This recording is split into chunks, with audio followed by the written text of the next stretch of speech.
porque hemos dado el culto hoy, que era el de mañana, debido a que mañana se va a producir aquí un evento que tiene muchos años dándose de manera normal.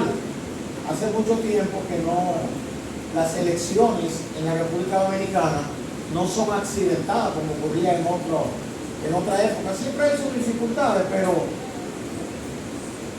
por prudencia decidimos hacerlo hoy y que mañana cada uno vaya y vote y se retire a su casa a esperar los boletines. Es decir, que ninguno ande por ahí que por colegio. Si usted no trabaja de reportero para algún medio, ¿verdad? Usted andando por ahí que mirando lo que pasa. Es mejor, ¿verdad?, que usted se recoja a su casa. Gloria a Dios. Yo no sé por quién debe votar cada uno. Yo sé por quién pienso votar. Y por qué pienso votar así. Cada uno de este evento. Daniel capítulo 2, versículos 21 y 22. Daniel 2, 21 y 22. Escuche bien y lea en su Biblia lo que dice Daniel en el nombre de Jesús.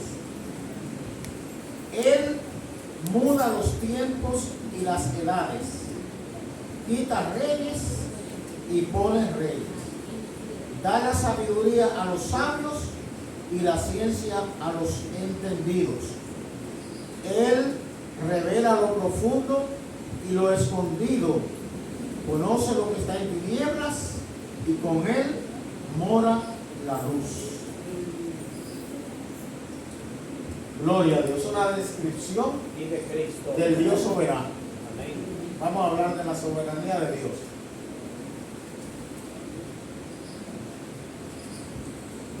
Yo soy una de las gente que insiste en que la actividad política como ejercicio dentro de la visión de los partidos es un sancocho muy difícil de digerir, como la ven los partidos, ¿verdad? Porque cuando usted va a los textos, es una ciencia lindísima, hermosísima. Es una ciencia humana. ¿Qué pasa? Que el ejercicio de la política por agrupaciones es un ejercicio de intereses. Y cuando los intereses se encuentran, a veces los ánimos se exasperan. Todo el que quiere llegar a un puesto, alguna ventaja ve por la cual quiere llegar. Puede ser que disfracen su esfuerzo diciendo que el pueblo, que las masas, ventaja. Todos. Ahora bien, la manera como la sociedad se ha organizado es así. Cuando aquí dice que él quita reyes y pone reyes, en el tiempo que eso se dio, no existían partidos políticos como ahora. Y los emperadores conquistaban el poder atento a la espada, a la lanza y a la jabalina. Era así. Claro que tenían su estrategia. La ciencia política, por ejemplo, no es algo nuevo. Se dice que Nicolás Maquiavelo es el padre de la ciencia política y eso ocurrió en el siglo XV, antes del siglo XVI. Está ahí ese famoso libro del Príncipe. Usted oye que la gente dice que eso es maquiavélico, pero es que él en el libro del Príncipe expone su criterio de cómo se ejerce la influencia y la autoridad desde los poderes públicos. Hay gente que se mete a un partido y dice que son políticos, pero de política no conocen ni la P. Y por eso se repliegan a cualquier cosa que se haga porque creen que eso es hacer política. En ese tiempo ya se dice que Dios era el que ponía y quitaba. En este tiempo, que no es con el fusil ni con la bayoneta, se hace por medio de los procesos de elección, mediante el voto voluntario. En el caso de la República Dominicana es secreto, que la gente emite en favor de quienes quiere que dirijan la administración pública. Cuando usted vota o cuando está inscrito en un partido, ese es un ejercicio de derecho. Yo no creo que nadie se pierda porque sea parte de un partido o porque practique la política. Eso es un ejercicio de derecho. Lo que sí debe ejercerlo con prudencia, con sabiduría, para que no haga perder a otro. Y hay una diferencia entre la práctica de las reglas del Evangelio y la práctica de las reglas de la política de los partidos. En el Evangelio se desafía a la gente que sirve a Cristo a practicar el bien siempre. Y el Evangelio dice que el mal se vence con el bien. Y el Evangelio dice que los mentirosos no heredarán el reino de Dios. Ahora, ese es en el Evangelio, donde se declara que sin santidad nadie verá al Señor. En los partidos no importa la santidad, no importa la verdad, no importa lo correcto. Lo importante es hacer lo que conviene al propósito de alcanzar el puesto que se quiere. Hay en el pasado, los tres grandes caudillos que había los últimos 50 años, Vox, Peña y Balaguer, definían la política. Coincidían, sobre todo Vox y Balaguer, en que la política es distinta a la moral. La moral, decían ambos, es hacer lo correcto, pero la política es hacer lo que conviene. Y hay una frase muy popular que la popularizó Mao Zedong, filósofo y político chino. Él decía que el fin justifica los medios. El fin justifica los medios. Si el fin mío es alcanzar ese abanico, cualquier medio que yo utilice para alcanzar el abanico es válido. Pero ¿es eso aplicable en el Evangelio? En el Evangelio, si el fin es santo, los medios tienen que ser santos.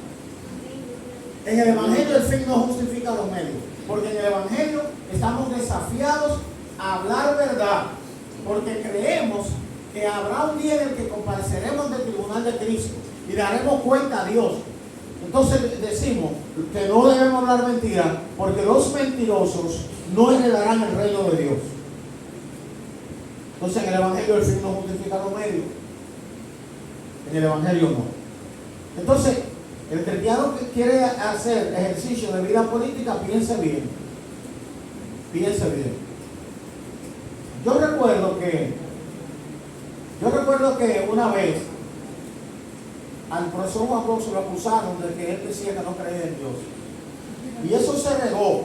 Hicieron un corte y hicieron empate de una declaración ante Dios. Y eso se regó. Y en ese tiempo yo recuerdo que entre los evangélicos casi por primera vez se unificó el voto contra Juan Bosch. Ese tipo no cree en Dios. Ustedes sabían que en la conversación donde él está hablando, él no dijo eso. Él no dijo eso. Hicieron un montaje. A él le preguntaron su opinión, porque la gente estaba dando muchas declaraciones sobre eso y a él se le consideraba ateo. Y él dijo: si dejar de ayudar a los pobres, si no mejorar la educación, si mantener la corrupción es creer en Dios, entonces yo no creo en Dios. Fue así. Y cortaron todo lo otro y pusieron yo no creo en Dios. Oigan, y lo hicieron fracasar al pobre viejo en su intención de llegar al poder, porque le hicieron una campaña que está dirigida a manipular a la gente que tiene demasiado credulidad, a la gente que asume lo que oye sin examinar si es verdad o no. Todos los cristianos estamos llamados a no caer en ese. Usted puede votar por lo que usted quiera, usted puede votar hasta por chochueta.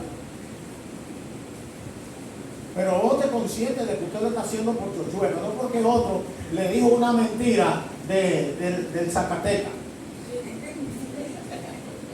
Que el otro le diga, el Zacatecas es un ladrón. Entonces, vota por chochueta. Usted va a votar por chochueta porque le dijeron algo malo del Zacatecas. No, averigua a ver si es verdad eso malo y vote a conciencia. Ahora, si usted dice no, puede ser que sea mentira, pero como quiera yo voy a votar por él porque me simpatiza, eso también es cuestión de derecho. Entonces los cristianos tenemos que guardar nuestra postura como cristianos y ejercer nuestro derecho. Ayer me llamaron unos pastores para formularme una pregunta por un tranque que tenían sobre ese tema. A propósito de que Dominicana votó porque Palestina tenga un asiento en la ONU. Y uno de esos pastores, un funcionario público, me llamó angustiado. ¿Qué yo hago? Mira. Y yo le dije, busqué un video y se lo envié, donde Leonel está diciendo, siendo presidente, que Palestina tiene derecho a ser un Estado, tiene derecho a tener un asiento en la ONU, y encaminó pasos ciertos para establecer relaciones diplomáticas con eso. Y dijo, Israel es nuestro amigo y nuestro aliado y también tiene derecho. Y yo estoy de acuerdo con eso. ¿Quién ha dicho que porque alguien diga lo malo que hizo Israel, usted está pecando contra Dios? Oiga bien, oiga bien. ¿Quiénes fueron aquellos que, liberados por la intervención del poder de Dios, salieron de Egipto y no pudieron entrar a la tierra prometida? ¿Eran españoles, eran dominicanos o eran haitianos? Eran israelitas. ¿Cuántos entraron de los que salieron de Egipto? Entraron 2. Los demás Dios los puso a dar vuelta en el desierto hasta que murieran, pero eran israelitas.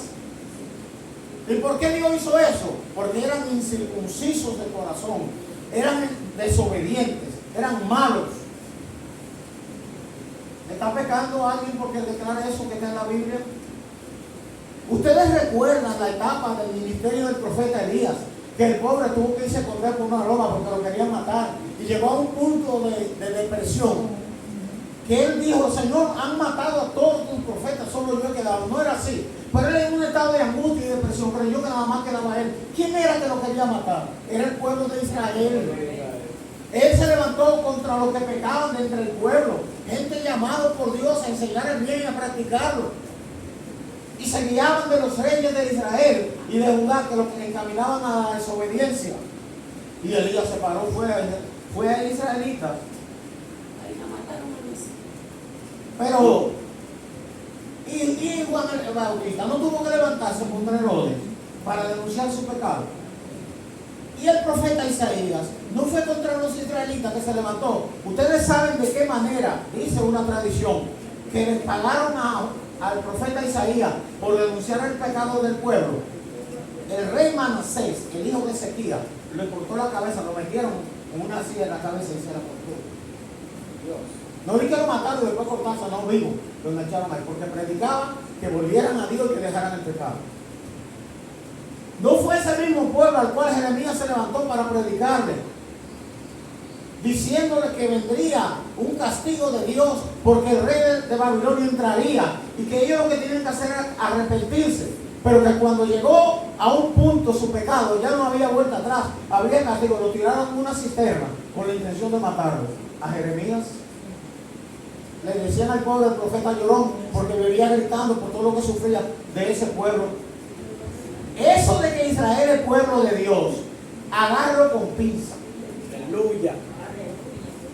Aleluya. Oiga bien, si Israel se va a salvar, tiene que salvarse de acuerdo a los términos que Dios ha establecido. No de acuerdo a los términos de los profetas antiguos, o de Abraham, o de Moisés. La Biblia dice, y en ningún otro hay salvación, Porque no hay otro nombre bajo el cielo dado a los hombres en que podamos ser salvos. Y ellos no quisieron aceptar a Jesús. Todavía hoy, la generalidad de ellos dicen que Jesús era un impostor, que no fue profeta. Y Jesús dice: yo soy el camino, la verdad y la vida. Nadie viene al Padre sino por mí. Ellos dicen que eso es mentira. Algunos han creído, pero como nación no creen. Apocalipsis, capítulo 11 y 12, cuando habla de la crisis de la gran tribulación, cuando los ejércitos gentiles del mundo van contra Israel, dice la Biblia que Dios levanta 2 testigos que predican durante ese tiempo. Apocalipsis capítulo 11. Y cuando los matan, después que ellos cumplen su ministerio, los matan. Dice la Biblia que los mataron en la ciudad que en sentido espiritual es Egipto y Sodoma. Dice, aquella ciudad donde fue crucificado nuestro Señor. ¿A qué ciudad se refiere? ¿A España? ¿A Londres? ¿A Berlín? No, a Jerusalén. La llama Sodoma y Gomorra en sentido espiritual. Entonces, ¿cuáles son los que son pueblo de Dios? Dijo Juan el Bautista. Ellos fueron a ser bautizados. Y Juan el Bautista les dijo: hagan pues frutos dignos de arrepentimiento. Y les dijo: generación de víboras. Usted sabe lo que es una víbora, ¿verdad? Gente venenosa, ponzoñosa. Y le dijo: y no me vengan a decir a mí que son descendientes de Abraham, porque Dios puede levantar hijos a Abraham aún de estas piedras. Eso está en el Evangelio según San Mateo. Y fue a judíos que le dijo eso. De manera que no por ser descendientes de Abraham son hijos de Dios. Son hijos de Dios los que son hijos de Abraham mediante la fe. Y la fe de Abraham está profetizada que se expresaría mediante la simiente de Abraham, en la cual serían benditas todas las familias de la tierra. Y Gálatas dice que la simiente es Cristo. De manera que si ellos se quieren salvar y las puertas están abiertas, tienen que hacerlo por medio de Cristo. Él dijo: nadie viene al Padre sino por mí. Entonces, todos esos predicadores que están condenando a la autoridad dominicana, lo que están haciendo es manipulando por razones políticas. Esto que yo estoy diciendo, ellos lo saben. Y la historia de la apertura para que haya armonía viene desde una mediación que en ese tiempo incluso a Leonel lo barajaron, lo mencionaron para el Premio Nobel de la Paz, porque él fue quien tuvo la iniciativa, porque ya nadie aguanta la guerra en ese sitio. Esa guerra escandalosa que hay entre Israel y la gente de la Franja de Gaza es famosa por lo mucho que dura, por ahí se vienen matando constantemente. Y fue el presidente Fernández quien propuso, señores, porque ya la ONU, cuando creó el Estado de Israel, propuso crear el Estado palestino. Y tienen embajada en varios países. ¿Qué fue lo que el dominicano votó? Que tuviera un asiento en la ONU, como los demás países del mundo, donde se converse de cara a cara con otros testigos para buscar la conciliación. Los que están haciendo esa campaña saben que están haciendo una cosa falsa. Yo no estoy diciendo que usted puede votar por el que está haciendo eso. Tal vez el que está haciendo eso es el que me simpatiza a mí. Pero yo no voy a votar contra el que él dice, basado en que él me diga mentira a mí. No. Y los cristianos tenemos que aprender a no dejarnos engañar. Pero repito, no le estoy diciendo por quién vota, le estoy diciendo que no se deje engañar para votar. Repito, que no se deje engañar para que no vaya ahorita a decir, el pastor mandó a votar. No. Vote por quien usted quiera, pero no porque otro le habla una mentira. Gloria a Dios. Sino por conciencia. Dios ha puesto en nuestra mano, es a través de nosotros que Dios va a poner o quitar. Porque aquí se hace en el país a través del voto. Y oiga bien, mañana, cuando usted vaya a votar, a la hora que usted crea, ¿verdad? Vaya, haga la fila donde le toca, vote y arranque para su casa. Nadie me pregunte por qué, pero el horno no está para galletita. Oigan bien, no está para galletita. No se ponga a discutir política con nadie por ahí, que los ánimos no están buenos. Vote y coja para su casa. a comer hasta platanito frito y a hablar de Dios y a oír música cristiana y a adorar. Oiga bien, no se queden por ahí. No, y se lo dice, oiga bien, y se lo digo yo, una gente a la que le gusta ver. Yo soy del Capotillo, Sergio sabe. Los que nacimos por ahí, cuando oímos un tiro, la mayoría de la gente coge al lado contrario, nosotros cogemos cuando está el tiro. De la cultura por ahí.